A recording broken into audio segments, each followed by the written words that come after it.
तुम्ही फक्त लग्न जमवा, कार्य उत्तम करण्याची जबाबदारी आमची. 5,500 चौरस फुटांचं भव्य सभागृह, वधूवर पक्षासाठी स्वतंत्र खोल्या, पार्किंग मुबलक प्रमाणात, सुग्रास भोजनाची वेगळी व्यवस्था, शांत प्रसन्न वातावरण. दादासाहेब दरोडे सभागृह. संपर्क ताटके केटरर्स 98 220 53 458. मग येताय ना मंगल कार्यासाठी? आम्ही सज्ज आहोत आपल्या स्वागतासाठी.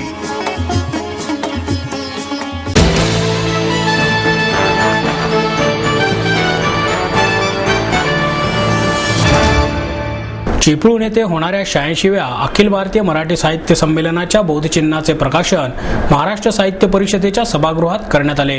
चिपळूणमधील वसिष्ठी नदी आणि साहित्य यांचं परस्पर नाते दर्शवणारे बोधचिन्ह चित्रकार अच्युत पालव यांनी तयार केले आहे.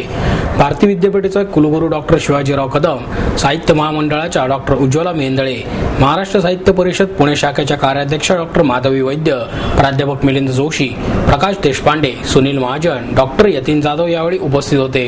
पालव म्हणाले, मराठी साहित्य संमेलनाचे बोधचिन्ह करताना चिपळूण येथील वसिष्ठी नदी आणि साहित्य यांचे परस्पर नाते जाणवत गेले.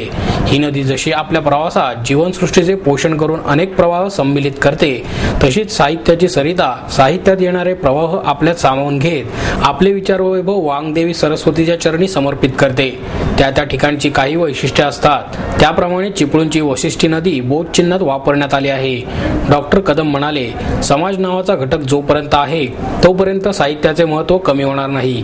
नव्या पिढीतही साहित्यिक आहेत, त्यांना प्रोत्साहन दिल्यास आपले साहित्य समृद्ध होईल. साहित्य संमेलन आणि वाद हे जणू समीकरणच झाले आहे. पण गेल्या वर्षी चंद्रपूर येथे झालेले संमेलन अपवाद ठरले. संमेलनात कोणताही वाद झाला नाही.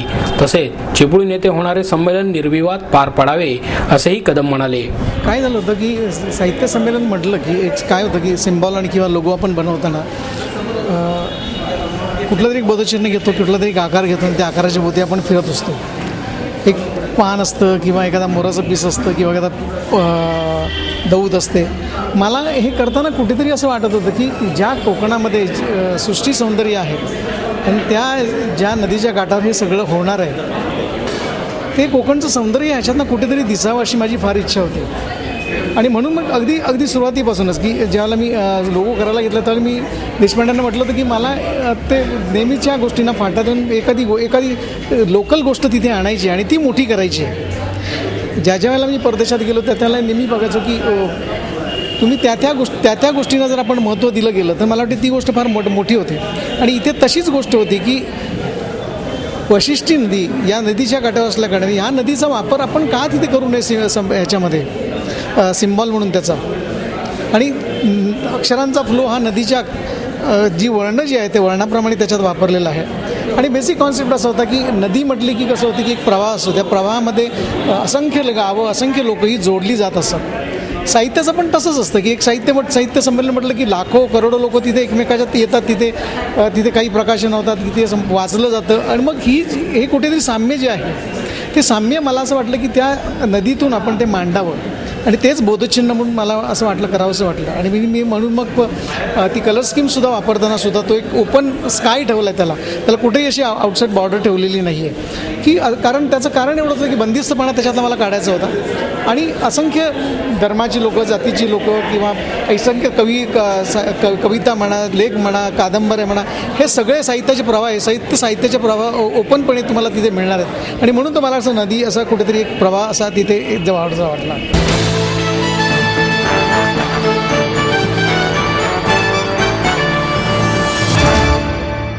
योगगुरू रामदेव बाबा यांच्या अटकेच्या निषेधार्थ विविध संघटनांच्या वतीने मोर्चा काढण्यात आला. दिल्लीमध्ये संसदेवर मोर्चा नेत असताना दिल्ली पोलिसांनी मोर्चा अडवून रामदेव बाबांना अटक केली. याच्या निषेधार्थ सावरकर स्मारक ते शनिवार वाडा असे मोर्चाचे आयोजन करण्यात आले होते. हातात राष्ट्रध्वज घेऊन तरुणांनी, ज्येष्ठांनी, महिलांनी अशा सर्व स्तरातील नागरिकांनी भरघोस पाठिंबा देत जोरदार घोषणा देऊन सारा परिसर दणाणून सोडला. मोर्चाचे नेतृत्व विविध संघटनांच्या अध्यक्षांनी केले. केले. परदेशातील काळे धन भारतात परत आणावे, देशात जी अराजकता वाढलेली आहे त्यावर लवकरात लवकर निर्णय व्हावा, अशा विविध विषयांवरची भाषणे यावेळी झाली. यावेळी भारत स्वाभिमानी संघटना, जागृती सोशल फाउंडेशन, राष्ट्रीय भ्रष्टाचार विरोधी जनशक्ती अशा अनेक संघटनांनी या आंदोलनात सहभाग घेतला. यावेळी मीनाक्षी पोखारे, नसीम शेख, अनिता यादव, उज्ज्वला चांदोरे, दीपक बाराकिया, महेश जोशी, ओमप्रकाश बोरकर असे अनेक सामाजिक कार्यकर्ते उपस्थित होते.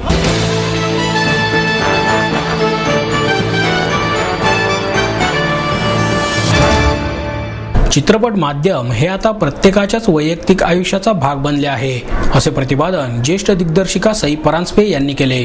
राष्ट्रीय चित्रपट संग्रहालय, film and television institute of India आणि आशय फिल्म क्लबच्या वतीने आयोजित दादासाहेब फाळके पुरस्कार विजेते कलाकारांच्या चित्रपट महोत्सवाचे उद्घाटन सई परांजपे यांच्या हस्ते झाले. राष्ट्रीय चित्रपट संग्रहालयाचे संचालक प्रशांत पाटराबे, फिल्म अँड टेलिव्हिजन इन्स्टिट्यूटचे संचालक धर्मेंद्र नारायण, संयोजक सतीश जकातदार, वीरेंद्र चित्राव आदी यावेळी उपस्थित होते. सई परांजपे म्हणाल्या, चित्रपट माध्यम हे आता प्रत्येकाच्याच वैयक्तिक आयुष्याचा भाग बनले आहे. आज अनेक कल्पक आणि धाडसी निर्माते तसेच दिग्दर्शकांच्या धाडसी प्रयत्नामुळे मराठी चित्रपट आंतरराष्ट्रीय पातळीवर पोहोचला असून मराठी चित्रपट सृष्टी सध्या संक्रमण अवस्थेतून जात आहे. काळाबरोबर समाज आणि चित्रपट बदलला, चित्रपटाचे तंत्र बदलले, परंतु आजही चित्रपट निर्माण करणाऱ्यांचा दृष्टिकोन बदलला नाही. रुपेरी पडद्यावर आजही स्त्री म्हणजे केवळ शोभेची बाहुली बनली आहे. ही परिस्थिती बदलण्यासाठी चित्रपट सृष्टीतील कलाकारांनी दृष्टिकोन बदलण्याची गरज आहे. धर्मेंद्र नारायण म्हणाले, ज्येष्ठ कलावंतांचे चित्रपट हे चित्रपटांच्या विद्यार्थ्यांनाही उपयोगी पडतात. चित्रपट प्रशिक्षण शाळांमध्ये केवळ तंत्रज्ञान शिकवले जाते. चित्रपट निर्मितीचा दृष्टिकोन चित्रपट पाहूनच निर्माण होतो. उद्घाटन समारंभानंतर दादासाहेब फाळके यांच्यावर आधारित गजानन जहागीरदार दिग्दर्शित ड्रीम टेक्स विंग्स हा माहितीपट आणि दादासाहेब फाळके पुरस्कार विजेते देविका राणी आणि अशोक कुमार यांचा अच्युत कन्या या चित्रपटांचे प्रदर्शन करण्यात आले.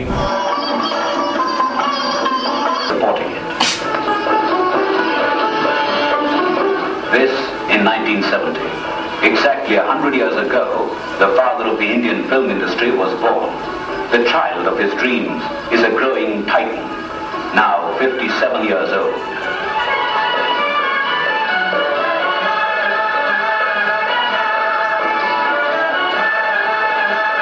Today, there are numerous studios and laboratories equipped with the latest machinery.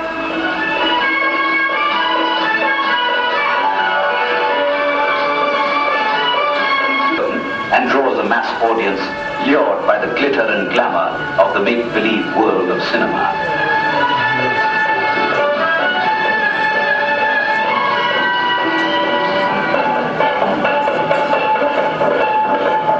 Yet, not solo pictures.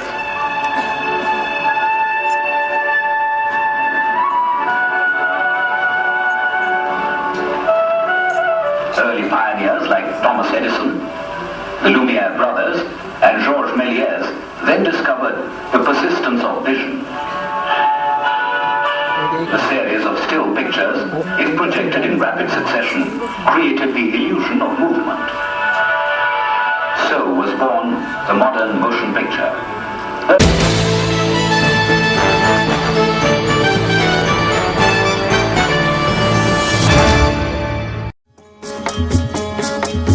तुम्ही फक्त लग्न जमवा, कार्य उत्तम करण्याची जबाबदारी आमची. 5,500 चौरस फुटांचं भव्य सभागृह, वधूवर पक्षासाठी स्वतंत्र खोल्या, पार्किंग मुबलक प्रमाणात, सुग्रास भोजनाची वेगळी व्यवस्था, शांत प्रसन्न वातावरण. दादासाहेब दरोडे सभागृह. संपर्क ताटके केटरर्स 98 220 53 458. मग येताय ना मंगल कार्यासाठी? आम्ही सज्ज आहोत आपल्या स्वागतासाठी.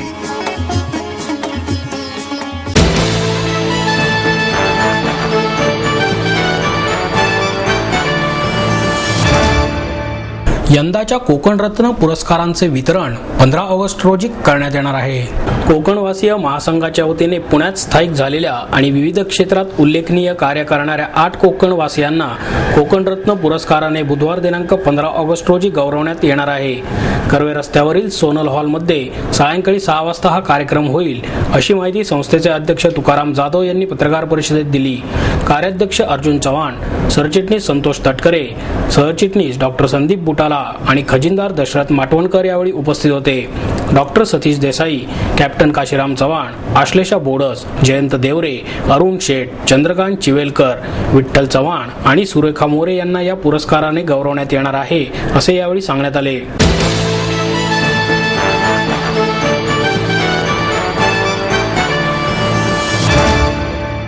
आर पाटील यांच्याकडे गृह खात्यातील केवळ सामाजिक जबाबदारी द्यावी, अशी मागणी विधान परिषद विरोधी पक्षनेते विनोद तावडे यांनी केली. तावडे यांच्या नेतृत्वाखालील आमदारांच्या शिष्टमंडळाने सोमवारी राज्यपालांची भेट घेतली. या भेटीत त्यांनी कायदा सुव्यवस्थेचा प्रश्न उपस्थित केला. त्यानंतर पत्रकारांशी ते बोलत होते. तावडे म्हणाले, मुंबईतील दंगा, पुण्यातील बॉम्बस्फोट आदी घटना हाताळण्यात आलेले अपयश पाहता आर पाटील यांच्यापेक्षा टफ गृहमंत्री नेमा. आबांकडे गृह खात्यातील केवळ सामाजिक बाबींची जबाबदारी द्यावी. रजा अकादमीला मोर्चासाठी परवानगी द्यावी. यासाठी कोणत्या मंत्र्याने दबाव आणला याची चौकशी करा, अशी मागणी करत ते म्हणाले, कायदा आणि सुव्यवस्थेवर गृह खात्याचे नियंत्रण पूर्णपणे सुटले आहे. पोलिसांचा धाक राहिलेला नाही. पुणे बॉम्बस्फोट, आझाद मैदानावर दंगा, त्यात पोलिसांना झालेली मारहाण हे त्याचेच द्योतक आहे. रजा अकादमीचा पूर्व इतिहास आणि अकादमीचे आक्षेपार्ह पोस्टर जप्त केले असताना योग्य ती दक्षता घेतली नाही. हे पोलीस खात्याचेच अपयश असून या प्रकरणी मुंबईच्या पोलीस आयुक्तांना निलंबित करा.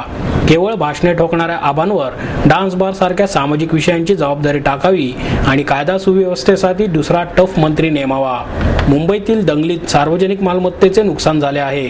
ते रजा अकादमीच्या प्रमुखांकडून वसूल केले पाहिजे. तसेच या संघटनेवर तातडीने कारवाई करावी, अशी मागणीही त्यांनी केली. आसाम आणि मणिपूरच्या विद्यार्थ्यांना पुण्यात योग्य संरक्षण दिले पाहिजे, असेही त्यांनी सांगितले. की राज्यातल्या कायदा सुव्यवस्थेवर गृह खात्याचा कंट्रोल पूर्णपणे सुटलेला आहे. पुण्याचे बॉम्बब्लास्ट असतील, परवाची आझाद मैदानावरची घटना असेल, जी घटना आम्ही हिंदू मुस्लिम दंगा मानत नाही, तर निदर्शकांनी पोलीस ऑथॉरिटीला दिलेलं आव्हान आणि त्यात आलेलं अपयश म्हणून पाहतो. गायत्री नावाच्या वकील युवतीला आपल्यावरचा बलात्कार होऊ नये म्हणून स्वतःचा जीव गमवावा लागतो. या आणि अशा अनेक घटना राज्यातली ढासळती कायदा सुव्यवस्था द्योतक आहे. पुण्यातल्या होणाऱ्या हत्या, खून अशा अनेक शहरात होत आहेत आणि त्यामुळे आम्ही तर एक सूचना केली राज्यपालांना की गृह खात्याचे 2 भाग करा. एक गृह खातं सामाजिक भाग, ज्यात डान्स बार, बालमजुरी, सावकारी, कोपऱ्यापासून ढोपरापर्यंत असे सामाजिक विषय हे आबांना द्या. आणि दहशतवाद, क्राईम, गुन्हे हे थांबवण्याचं काम एखाद्या टफ राजकीय नेतृत्वाकडे सोपवा. म्हणजे मग आबांची भाषणं पण चालतील. काही झालं की आम्ही मुळासकट हात उपटून काढू, कोपरापासून डोपरापर्यंत करू. 15 ऑगस्टचा झेंडा फडकवताना एकही बालमजूर दिसणार नाही, आवश्यक आहेत. त्यामुळे जसं MSRDC आणि PWD 2 केली आहेत, तसं गृहाची 2 करा. दहशतवाद, क्राईमला एक टफ राजकीय नेता द्या आणि या सामाजिक कामाला आर आपले चांगले आहेत, त्यांना ते काम त्यातलं चालू राहू द्या. पण परवाच्या मुंबईच्या घटनेतून ज्या रजा अकादमीने भिवंडीत मोर्चा काढला त्यावेळी 2 हवालदारांची हत्या झाली होती. याच रजा अकादमीने डेन्मार्कच्या कार्टूनवर आझाद मैदानाला 3 वर्षापूर्वी मोर्चा काढला. त्या हॉकी स्टिकने तोडफोड करत हे गेले होते. त्यावेळी आग नव्हती लावली एवढीच. त्याच रजा अकॅडमीला परवानगी दिली ती कुठल्या मंत्र्याच्या आग्रहाखातर दिली ते पोलिसांनी सांगितलं पाहिजे. आणि दुसरं, 2 दिवसापूर्वी विनोबा भावे पोलीस स्टेशन कुर्ल्याला जी पोस्टर्स हस्तगत केली त्याची SBने माहिती दिली, त्यात भडकाऊ भाषा होती. यातून ही निदर्शनं ही काही शांततापूर्ण असणार नाही याचा अंदाज आला असेल. गोवंडी, मानखुर्द, मुंब्रावरनं हॉकी स्टिक, लोखंडी सळ्या घेऊन लोक निघाले. तिकडून CSTला यायला तास सव्वा तास लागतो. तोपर्यंत पोलिसांनी कळवलं असेल की लोक अशी भडक माथ्याने येत आहेत, तर काय व्यवस्था केली होती.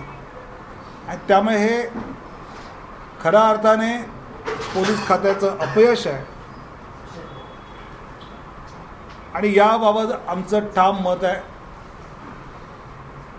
की मुंबईच्या आयुक्तांना या विषयात निलंबित केलं पाहिजे.